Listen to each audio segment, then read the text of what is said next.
The State of Gloucestershire, Opportunities in Housing for Disabled People and People with Mental Health Challenges. Leisure Booklet. Part 1. Introduction. In 2021, Barnwood's Insights team carried out an Opportunities in Housing survey. We asked disabled people and people with mental health challenges living in Gloucestershire to tell us about their housing and their experiences of accessing different types of opportunity. Over 260 people from across the county responded to the survey. Those who took part in the survey told us they had a range of different impairment types. Looking at the population data for Gloucestershire suggests that the proportions of respondents with different impairments broadly mirrors the overall county makeup. However, it should be acknowledged that these research findings may not reflect the experiences of all disabled people and people with mental health challenges in the county. As well as carrying out the survey, we've also looked at the findings of research conducted by a range of other organisations to contextualise the survey responses. In this booklet, we share key findings from our survey and our review of research undertaken by others that are related to leisure. This booklet is one in a series exploring the findings of this research by theme. Other booklets look at education, employment, volunteering and housing.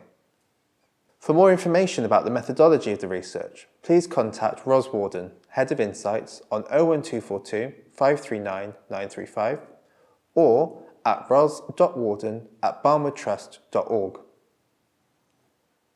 Part 2. What we've learned. Disabled people and people with mental health challenges face numerous barriers to accessing leisure opportunities in Gloucestershire. 1 in 3 people can do the leisure activities they want to do. 1 in 2 people said that having more choice would make it easier for them to access leisure activities. And 1 in 2 people said that their health made it difficult to take part in leisure activities. Around half of people said that their health was currently a barrier to accessing leisure opportunities. The cost of activities and difficulties travelling were also mentioned frequently. Many people, however, said that if there was more choice, practices were more inclusive and information about activities was easier to find, then these opportunities would be more accessible. This indicates that if conditions are changed, these barriers can begin to be addressed. Part 3. From Insights to Action.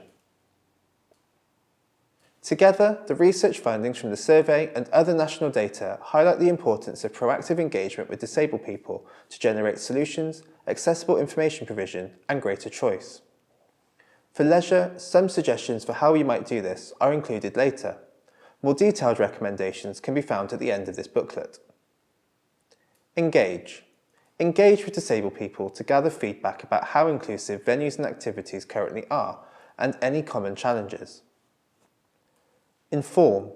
Provide clear and accessible information about activities and venues, including accessibility features and facilities, in a range of formats. Choice. Invest in training for activity providers so that activities are more inclusive. Engage with disabled people to understand what this investment should look like. For a conversation about funding or initiatives to support your organisation to take forward actions from this research, please contact Ismail Kolwaldia via development@barnwoodtrust.org or on 01242 539 935. Part 4. Access to leisure activities. Our survey findings. In our survey, we asked the respondents if being able to do leisure activities matters to them and if they can do the leisure activities they would like to do. 74% told us that leisure activities matter to them, but 46% cannot do the leisure activities they want to do. There were variations in the responses given by people with different impairment types. People with neurological conditions, 24%, autism spectrum conditions, 25%, and physical disabilities, 27%, reported the lowest levels of being able to do the leisure activities that they would like to do. Other findings. Research highlights that access to leisure activities is a long-standing and widespread issue for disabled people and people with mental health challenges. A 2012 to 2014 survey found that disabled people were over 13 times more likely to report being limited in leisure activities compared to non-disabled people. A 2019 survey of young people with learning difficulties aged 18 to 35 found that 1/3 spent less than an hour outside their homes on a typical Saturday. Studies evidence challenges in accessing a range of leisure activities, including going to restaurants, shops, sports matches, live music, green spaces, and taking part in physical activity. Almost 1/3 of disabled sports fans surveyed reported certain sports or venues they felt unable to attend due to a lack of accessibility. 29% of participants in the People and Nature survey living with a long-term illness or condition reported not visiting a natural space in the previous month, compared to 18% of those without a long-term illness or condition. And only 4 in 10 disabled people reported feeling they can be as physically active as they want to be, compared to 7 in 10 non-disabled people. Part 5. Barriers to taking part. Our survey findings. In our survey, we asked the respondents what, if anything, made it hard for them to do the leisure activities they want to do. We listed barriers that people might experience and asked if they faced these or any other barriers. The 3 most frequently reported barriers were my health, for example, my disability means I need a lot of rest, 52%, it's too expensive, 38%, and it's difficult to travel, 34%. Other common barriers included I don't feel confident enough, 33%, and I need other people to help me, 28%.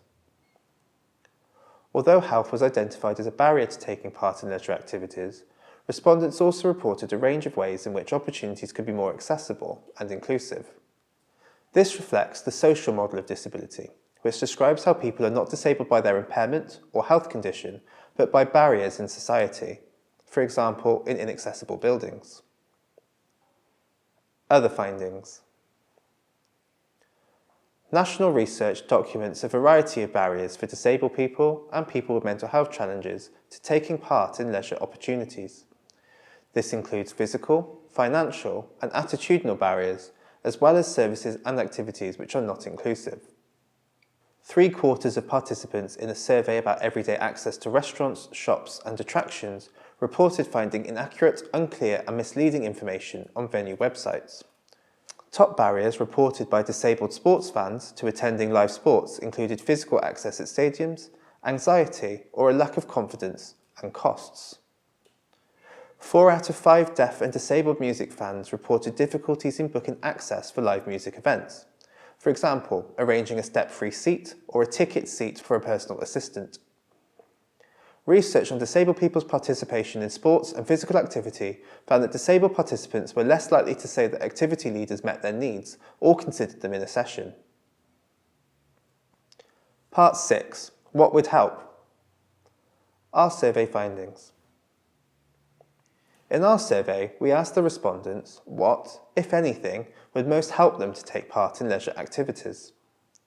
We provided a list of possible enablers and asked them to select the 3 that they would find most helpful. At least 1/5 of respondents told us that they would find the following conditions most helpful. Lots of choice of leisure activities I can do, 41%. Inclusive practices, such as organisations or groups offering accessible activities, 39%. And being able to easily find information about what leisure activities are available, 37%. And getting help when doing activities, for example from a personal assistant, 30%. Other findings. The importance of choice, inclusive practices and information provision is also emphasised in national research about leisure activities. In a survey about everyday access to restaurants, shops and visitor attractions, 92% of respondents said that they would look for access information before visiting somewhere. National research also includes suggestions and ideas of what inclusive practices and information provision could look like to enable more disabled people and people with mental health challenges to take part in leisure activities. For example, for sports venues and stadiums to offer accessible parking, accessible toilets, additional legroom and easy access seating, as well as to provide up-to-date information, the ability to look around the stadium virtually or on a non-match day before visiting, and the option to bring a personal assistant. Another example could be for music venues to enable booking both by phone and online to provide more detailed information, for example about the number of steps in the venue and the distance to accessible toilets. Part 7. Recommendations. The recommendations which follow offer an approach that organisations and providers can take to establish what changes may be most impactful for the disabled people and people with mental health challenges they seek to work with. This approach recognises that there is not a one-size-fits-all approach to ensuring greater choice and accessibility for disabled people and people with mental health challenges. If you would like to discuss any of the recommendations related to this research, please contact Ismail Kolwadia on 01242 539 935 or at development@barnwoodtrust.org. Recommendation 1. Proactively and directly engage with disabled people and people with mental health challenges to understand how to improve access to leisure activities. Co-production and co-design can also help ensure that information about these opportunities is fully accessible. Engaging with wider groups of individuals who experience barriers to accessing leisure activities and getting the support they need is vital to understanding how to address these issues. Working directly with people through co-production and co-design has the potential to generate solutions which encompass individuals' expertise about what would help. Direct engagement can also help ensure information that is produced about leisure activities is accessible. Incorporating lived experience and new perspectives around what makes communication accessible can help ensure that information reaches everyone. For example, leisure providers may look to engage with those who currently access their activities to better understand who is already taking part and how inclusive any venues and activities are, as well as to identify any common challenges. Member or participant surveys may be one method to achieving this, for example by placing QR codes on notice boards. Collaborating with local groups and community organisations may also build understanding in how to develop a wider reaching membership and foster inclusive practices. Undertaking regular engagement may be built into regular review processes and organisational policies to become standard practice. In carrying out this engagement, it is also important to consider creating an environment where people feel safe to share both the challenges they face and the support or conditions that could best meet their needs.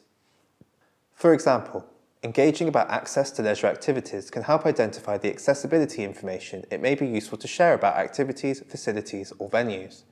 Engagement activities may offer an insight into the methods that people find accessible to book tickets or activities. It can also be an opportunity to find out about what would make people feel welcome when taking part in a new activity or visiting an unfamiliar space. This can be important to consider in ensuring any messages used in marketing materials convey that everyone is welcome. Recommendation 2. Provide clear and accessible information about leisure opportunities in a range of formats and via multiple channels, along with the option for in-person contact. Accessible information provision should consider all the useful information that might be provided to enable real choice. Clear and accessible information is essential in ensuring people can take part in opportunities that matter to them.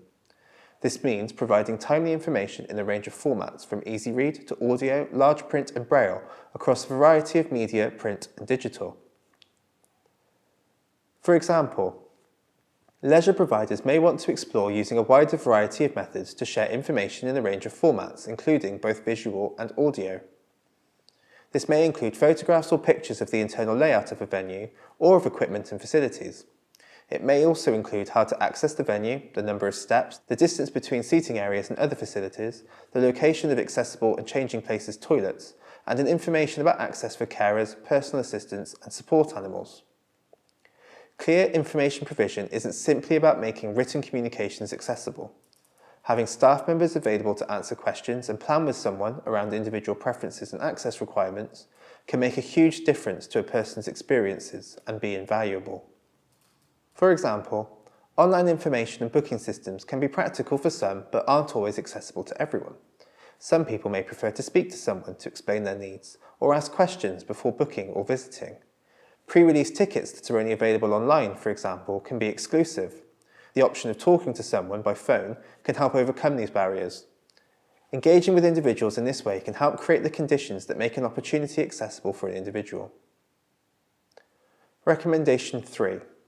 Take proactive steps to ensure real choice is available and accessible to disabled people and people with mental health challenges about leisure activities.